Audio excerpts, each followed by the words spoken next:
คุณผู้ชมแล้วอีกหนึ่งคลิปนะคะที่ต้องบอกว่าเป็นควันหลงตรุษจีนค่ะที่ทำให้ฝั่งของกัมพูชาเขาแตกตื่นตกอกตกใจกันเลยเมื่อฝั่งของจีนเทาเขามีการจุดพลุฉลองตรุษจีนแต่เขาคิดว่ามีการปะทะกันระหว่างไทยกัมพูชาดูคลิปนี้กันหน่อยค่ะ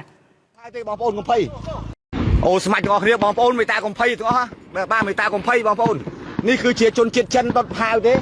บ้าชนเชียร์พันตัดพายเด้บองปอนกงไพ่ตัวเรียกบองปอนบ้าให้กงปาลส้มกงปาลบองปอนส้มกงปาลชนเชียร์ชันตัดพายบ้าโซ่กำเพลิงแมนโซ่กำเพลิงนะบองปอนหรือโซ่กำจุดชนเชียร์ชันตัดพายเด้นั่งไงส้มกงปาลบองปอนมันบ้ายอมมันกับไพ่ได้บ้าหรือส้มปุ๊บ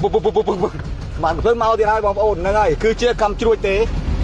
โอ้โหตกอกตกใจกันเลยคุณผู้ชมเสียงปุ้งป้างนี้ไม่ใช่เสียงระเบิดเสียงปะทะกันนะคะแต่ว่าเป็นเสียงพลุตรุษจีนที่ฝั่งของกลุ่มจีนเทาที่อาศัยอยู่บริเวณอาคารของตึกสแกมเมอร์ที่บริเวณโอเสเม็ดช่องจอมนะคะที่ตรงนี้เนี่ยต้องบอกว่าฝั่งไทยเรายังยึดไม่ได้นะมีการมาจุดพลุจุดดอกไม้ไฟดังลั่นสนั่นในวันตรุษจีนนั่นเองค่ะแล้วต้องบอกนะคุณผู้ชมว่าฝั่งของกัมพูชาเองเนี่ยเขาก็คิดไงว่ามีการปะทะกันเดี๋ยวก็จะมากล่าวหาฝั่งไทยอีกว่าฝั่งเราเนี่ยเหมือนกับว่าไป